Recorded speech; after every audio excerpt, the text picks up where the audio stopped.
Hoy estamos celebrando lo que conocemos como la entrada triunfal de Jesús en Jerusalén. Hoy celebramos que el Mesías esperado ha llegado y está entre nosotros. Y nos dejamos impactar por la idea de contemplar al Hijo de Dios, no sobre un gran caballo blanco como rey victorioso, sino sobre un burrito pequeño como un siervo humilde. Y fácilmente imaginamos aquel día en que la gente ponía sus propias ropas y cortaba hojas de palma para ponerlas sobre el camino, creando como una alfombra para que pasara el hijo de un carpintero de pueblo.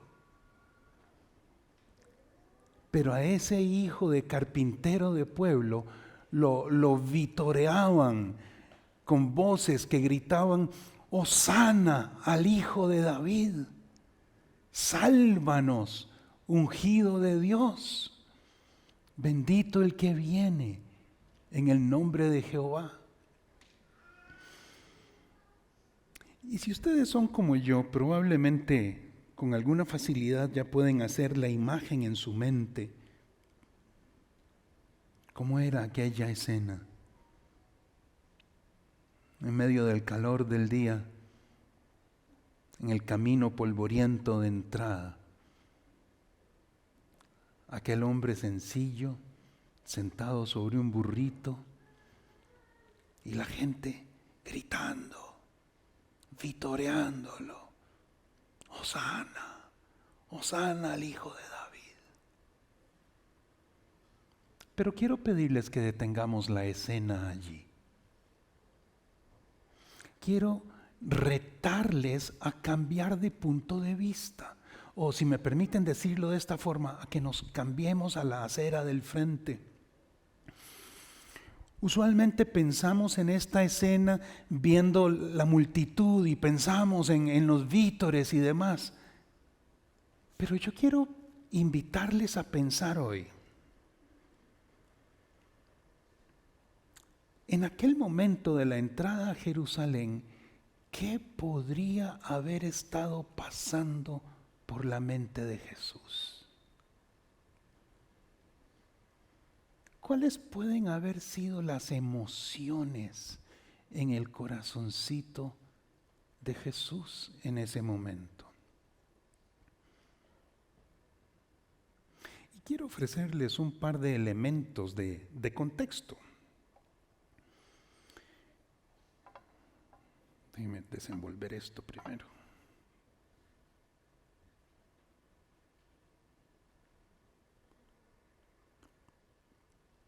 Les decía, quiero ofrecerles un par de elementos de contexto. Primero, consideremos que ese Jesús que venía montado sobre el burrito es Dios mismo. Es parte de la Trinidad, una misma sustancia con el Padre y el Espíritu Santo. Mateo 1:23 lo dice con claridad: la Virgen concebirá y dará a luz un hijo y lo llamarán Emmanuel, que significa Dios con nosotros. Filipenses 2:5 y 6 lo refuerza y nos dice: Cristo Jesús, quien siendo por naturaleza Dios, no consideró el ser igual a Dios como algo a que aferrarse. Siendo 100% Dios, en aquel momento de su entrada a Jerusalén, Jesús tenía ya pleno conocimiento de lo que iba a suceder con él en los próximos días. Él ya sabía que iba a morir y conocía la muerte horrible que tendría que enfrentar. En Mateo 16, 21 vemos que desde días antes, leo para ustedes, Jesucristo comenzó a declarar a sus discípulos que debía ir a Jerusalén y sufrir muchas cosas de parte de los ancianos, de los principales sacerdotes y de los escribas, y ser muerto y resucitar al tercer día. Cuando él venía montando ese burrito, él sabía lo que estaba viniendo. Esa información ya la tenía. Segundo elemento de contexto. Consideremos que Jesús es tan humano como usted o como yo. Una persona de carne y hueso, con sensaciones, emociones y sentimientos como los nuestros.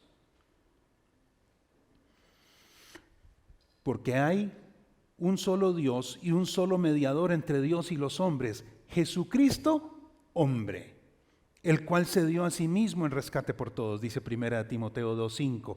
Y aquel verbo fue hecho carne y habitó entre nosotros, Juan 1:14.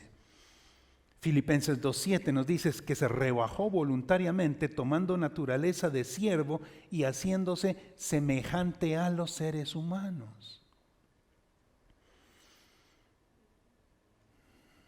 Entonces, teniendo claro el contexto que nos dice que Jesús es totalmente divino, totalmente Dios, pero totalmente humano, vuelvo a plantear la pregunta: ¿qué puede haber estado pasando por la mente de Jesús en ese momento de la entrada triunfal a Jerusalén? ¿Cuáles emociones puede haber estado experimentando?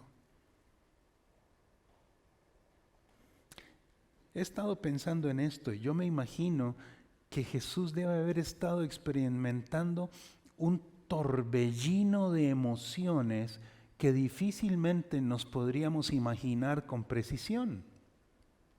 Es que solo piénselo, el conocimiento de un Dios y las emociones de un ser humano. Saber que ya va a regresar al Padre, pero que todavía no puede estar ahí. Saber que ya le toca morir una muerte horrible, pero que todavía no puede acabar con este asunto.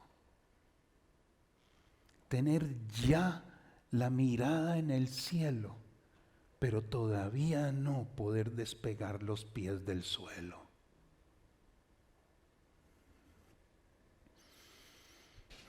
La Semana Santa es lo que los filósofos llaman un espacio liminal. Esa es una palabra nueva que quiero regalarles.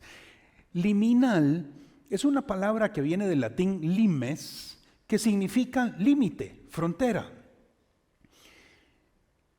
Estar en un espacio liminal quiere decir que uno no está ni en un sitio ni en el otro, sino en ambos al mismo tiempo. O sea, ni sí ni no, sino todo lo contrario. Estar en un espacio liminal es no estar del todo en un sitio ni del todo en otro sitio, sino en ambos. Es como un umbral, es como algo que ya y algo que todavía no. Naturalmente, un espacio así resulta algo inquietante al menos. Yo pienso, cuánta inquietud y cuánto sufrimiento debe haber habido en ese momento en el corazón de este hombre Dios. Pero al mismo tiempo, cuánta seguridad y cuánta esperanza debe haber habido en el corazoncito de este Dios hombre.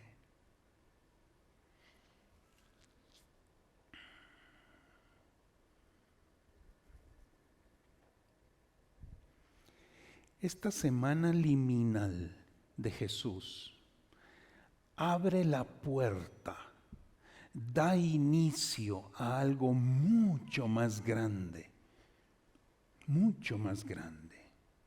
Por eso, al mensaje de hoy lo hemos titulado Camino al ya, pero todavía no.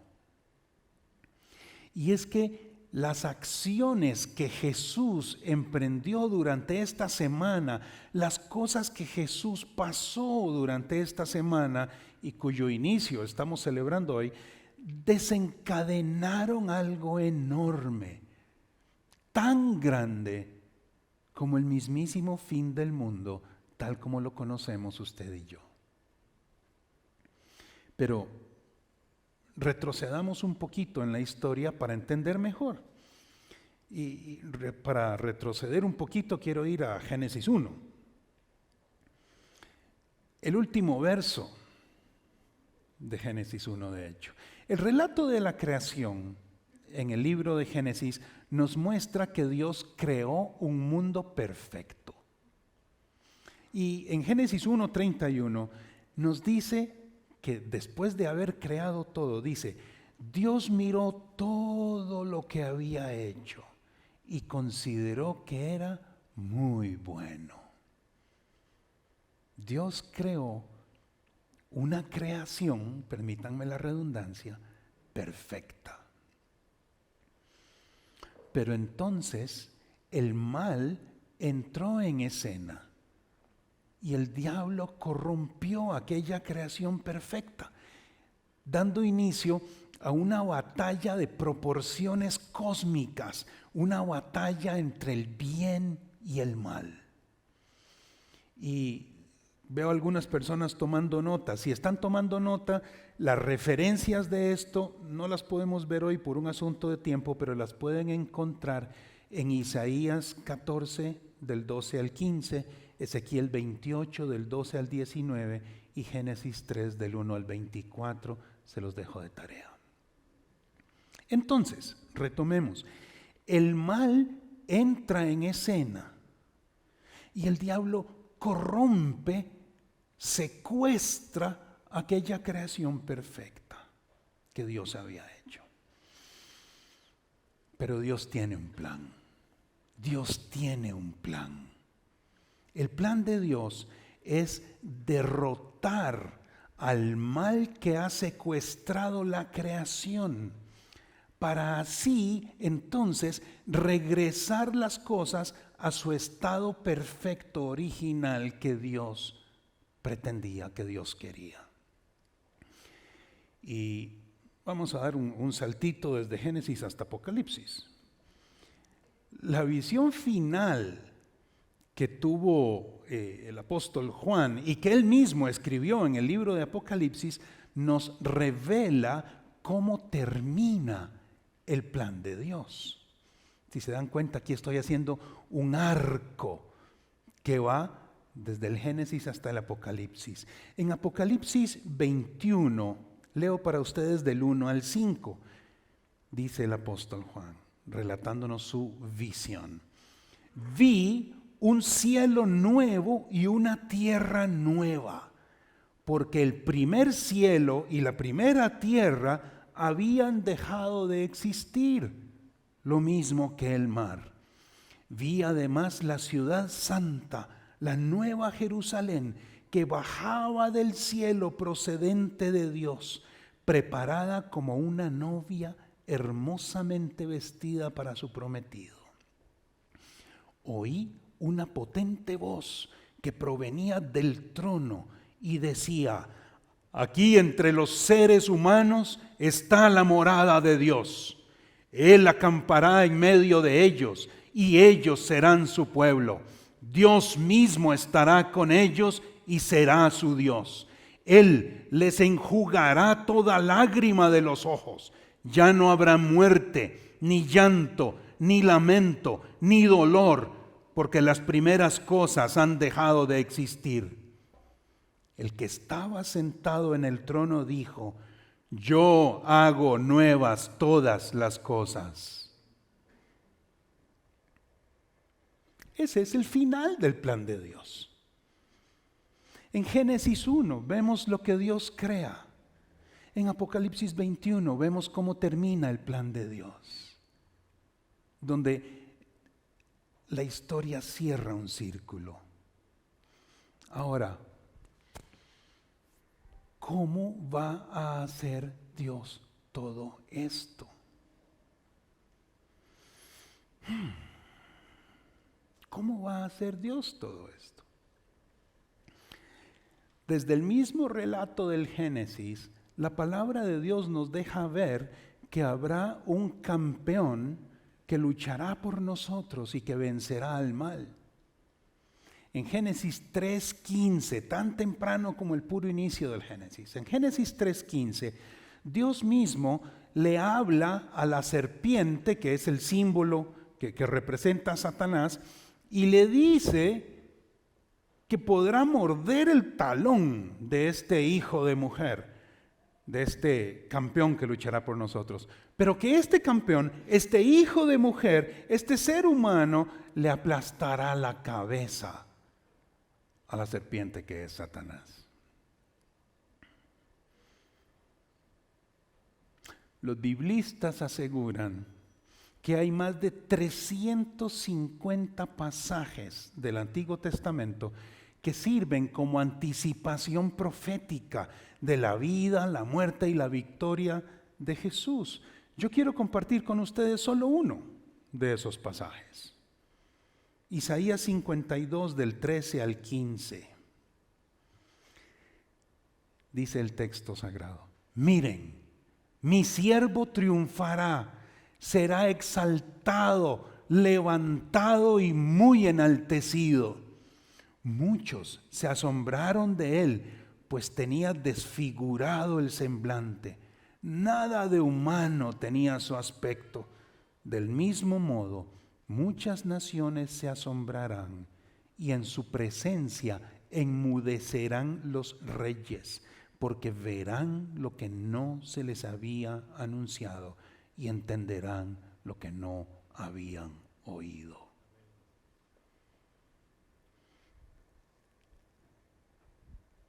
Si hacemos un gran arco, un arco narrativo que comienza en el Génesis y termina en el Apocalipsis, el punto alto, el punto máximo de ese arco es Jesús.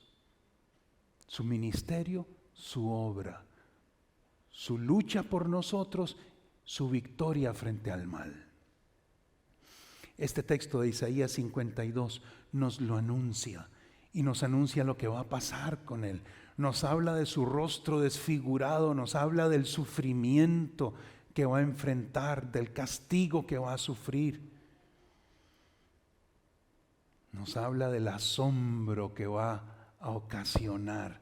Alguien que había sido tenido por tan poco vendrá a hacer que reyes y naciones vean lo que no se les había anunciado y entiendan lo que no habían oído. La revelación del amor de Dios.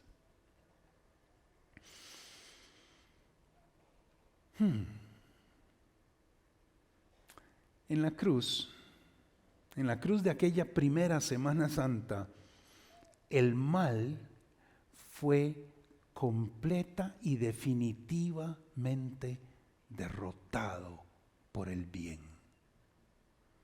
Satanás fue total e indefectiblemente derrotado en esa cruz. La gran batalla cósmica entre el bien y el mal, ahí se decidió. Ahí se ganó. Ahí la ganó Jesús.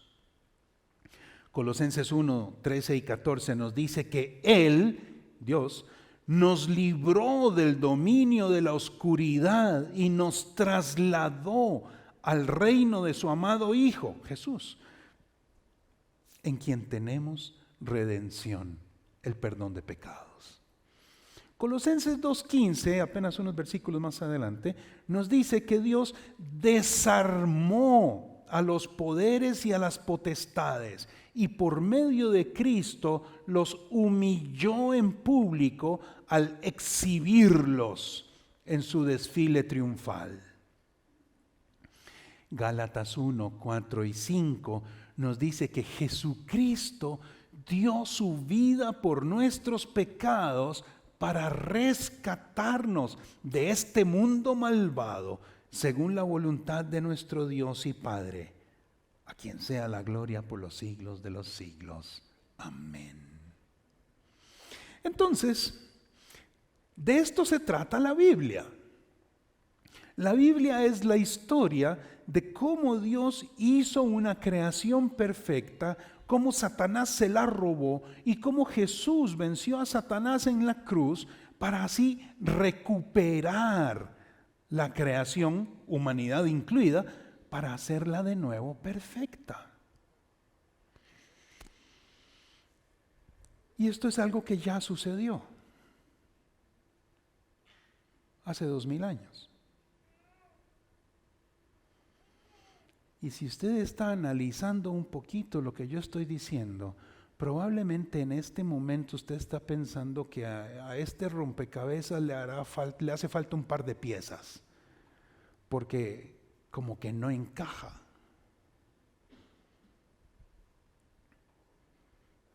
Yo les digo que el mal ya fue vencido, que Satanás fue derrotado, que ya fuimos trasladados del reino de las tinieblas al reino de Dios, que ya fuimos liberados del mal, de la opresión. Pero entonces, si ese plan maestro de Dios ya se concretó en la cruz, si ya Él nos libró del dominio de la oscuridad y nos trasladó al reino de su amado Hijo, si ya Dios desarmó los poderes y las potestades, entonces ¿cómo es que aún sufrimos por el pecado o por la enfermedad? ¿Cómo es que el diablo aún a veces nos gana la partida y nos empuja a hacer lo que no queremos? ¿Cómo es que aún hay lágrimas en nuestros ojos si Dios ya ganó?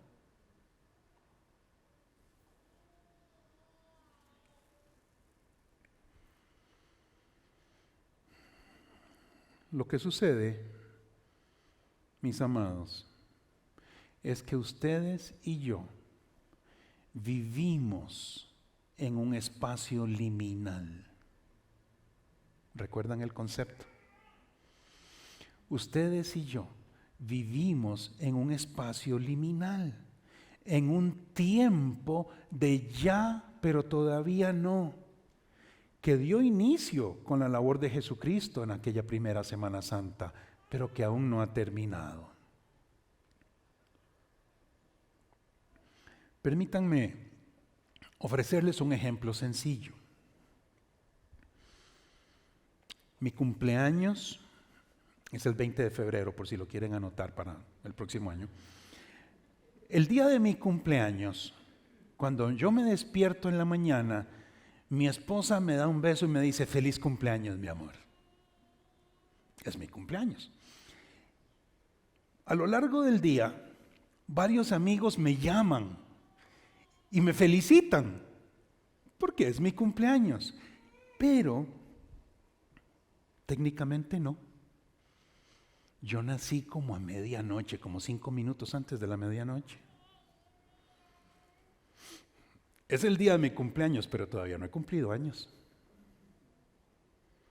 Recibo saludos y algunos regalitos si tengo suerte, pero técnicamente todavía no he cumplido. Bueno, sí, o sea, es mi cumpleaños, pero todavía no es. Para mí, ese día es un espacio liminal. Ese día lo vivo en el ya de los saludos y los regalos, pero en el todavía no, de que yo sé que todavía no he cumplido años. Otro ejemplo. El 2 de septiembre de 1945, se firmó el acta de rendición del ejército nazi en la Segunda Guerra Mundial. 2 de septiembre de 1945. Si ustedes buscan en los libros de historia, o en Google si quieren, van a encontrar que ese es el día en el que se terminó la Guerra Mundial. Pongan ahí en Google, final de la Segunda Guerra Mundial, y les aparece 2 de septiembre de 1945. Ese día se firmó. Sin embargo, después de esa fecha, al menos durante un par de meses, por toda Europa había tropas nazis dando batalla, disparando y matando a soldados aliados que ya habían ganado la guerra. Entonces, ese fue otro espacio liminal. Los nazis ya habían sido derrotados en la Segunda Guerra Mundial, pero todavía no habían terminado de ser erradicados. O sea que la Segunda Guerra Mundial ya había terminado el 2 de septiembre de 1945, pero todavía no plenamente. De la misma forma, el enemigo nuestro, que es Satanás, ya fue derrotado en la cruz, pero todavía no ha sido erradicado plenamente. Por eso, Pedro el apóstol nos dice, nos advierte que tengamos cuidado. Y dice él, su enemigo el diablo, que ya fue derrotado, ronda como león rugiente buscando a quien devorar. Primera de Pedro 5:8. Si Satanás ya había sido derrotado en la cruz, ¿por qué Pedro nos dice que tengamos que tengamos cuidado porque el diablo anda como león rugiente buscando a quien devorar? Porque vivimos en un espacio liminal. Vivimos en un tiempo de ya, pero todavía no. Ya fue derrotado, pero todavía no ha sido plenamente erradicado.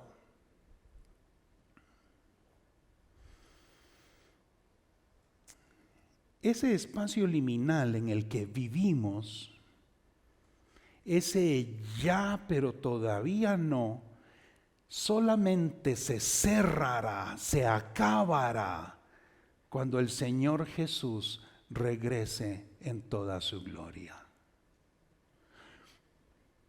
No montando un pequeño burrito joven, como un siervo humilde, ni con los vítores de un grupito de personas.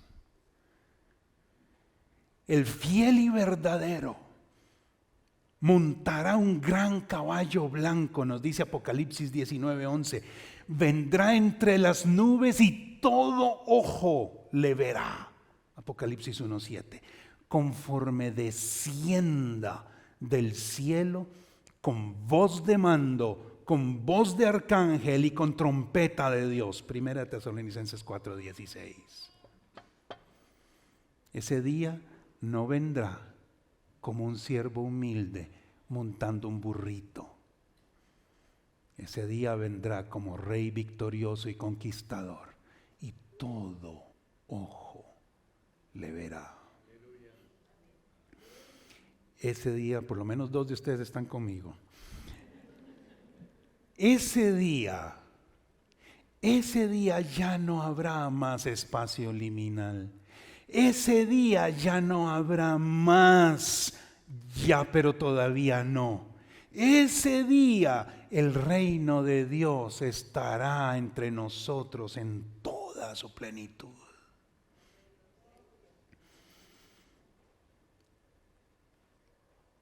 Y mientras aguardamos que llegue ese momento glorioso de la victoria plena y definitiva de Jesús. Mientras aguardamos, en Mateo 6:10 hemos recibido del mismo Jesús la instrucción de orar diciendo: venga tu reino, hágase tu voluntad en la tierra como en el cielo. Y oramos así, oramos de esta manera, porque en el espacio liminal, en el espacio del ya pero todavía no, en el que vivimos, a veces se hace la voluntad de Dios, otras veces se hace la voluntad del diablo, y aún otras veces se hace la nuestra. Y no sé qué es más peligroso, la del diablo o la nuestra, por cierto, pero por eso nos surge, Señor, por eso nos surge que venga tu reino. Por eso nos urge, Señor, que venga tu reino. Por eso nos urge, Señor.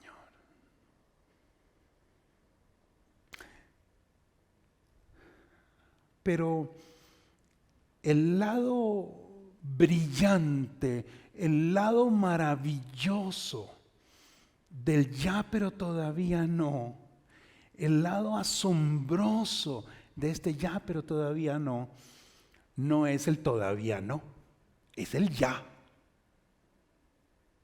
La parte que a mí me emociona, y creo que nos debería emocionar a todos, no es el todavía no, es el ya. Ya ha comenzado a estar el reino de Dios entre nosotros. Ya tenemos perdón de pecados y vida eterna con el Padre. Ya está Jesús de nuestro lado. Ya está el Espíritu Santo con nosotros cada día. Ya tenemos autoridad en el nombre de Jesús. Ya podemos recibir sanidad cuando oramos pidiéndola.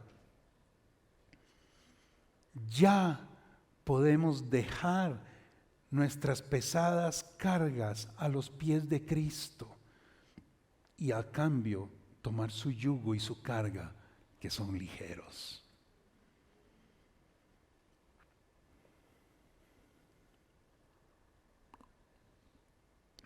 Ciertamente, vivimos en el espacio liminal del ya pero todavía no. De hecho, nuestra vida entera como hijos e hijas de Dios es una colección de momentos del ya pero todavía no. Pero es nuestra responsabilidad, pónganme atención a esto, es nuestra responsabilidad personal, individual, decidir si viviremos nuestra vida tímidamente en el todavía no, o si vamos a vivir con atrevimiento y confianza en el ya del reino de Dios que está entre nosotros.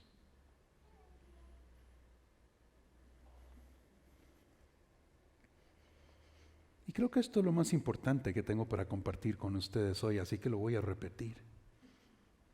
Es nuestra responsabilidad individual, personal de cada uno de nosotros decidir si vamos a vivir tímidamente en el todavía no,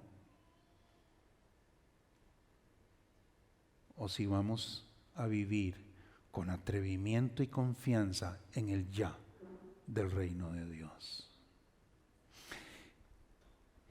Y quiero reconocer que vivir en el todavía no es una zona segura. Es una zona cómoda. Y creo que no pasa nada, igual nos vamos a ver en el cielo.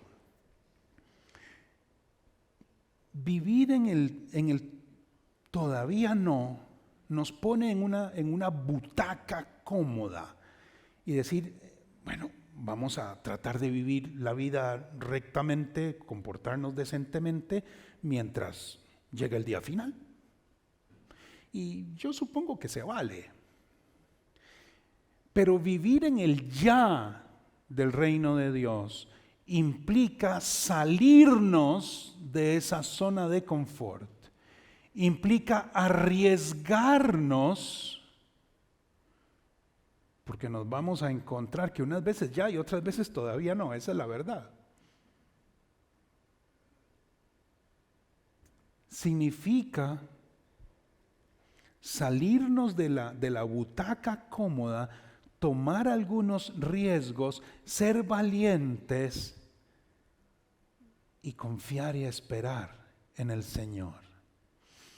Vivir en el ya, para mí, está asociado a una imagen mental. La imagen mental que tengo es la de un papá metido en la piscina hasta aquí de agua, con su hija o su hijo en el borde haciéndole así. Tírate que yo te atajo. Papá está ahí, me va a atajar, sí, pero el agua le llega hasta aquí. Hace falta atrevimiento y confianza para que aquella criaturita que somos nosotros se tire al agua, sabiendo que papá la va a atajar.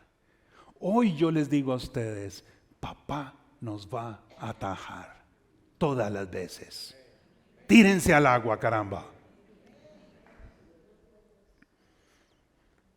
Ahora, ¿cómo vamos a vivir con atrevimiento y confianza en el ya del reino de Dios?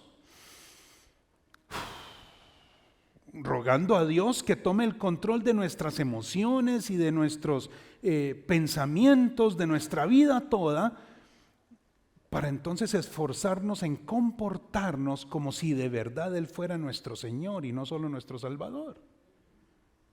Entregando nuestras preocupaciones a los pies de Cristo y dejándolas allí para que Él se haga cargo. Clamando a Dios una y otra vez, si fuera necesario, por la sanidad de nuestras enfermedades.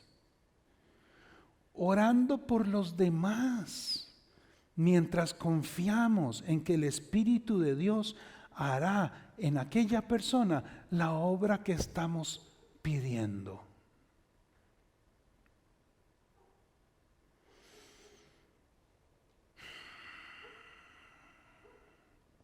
Cierro con esto.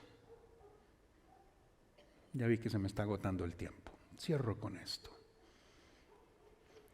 Si de verdad usted ha creído lo que dice la Biblia de que el Mesías esperado ha llegado y que ha dejado el Espíritu Santo de Dios con nosotros, entonces venga aquí, yo quiero orar con usted.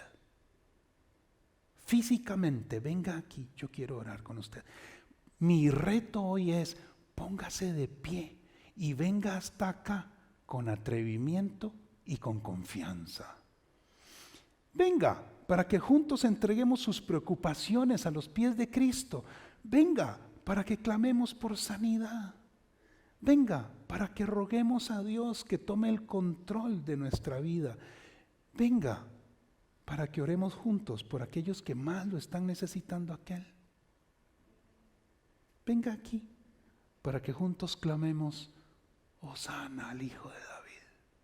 Sálvanos, ungido de Dios, bendito el que viene en el nombre de Jehová.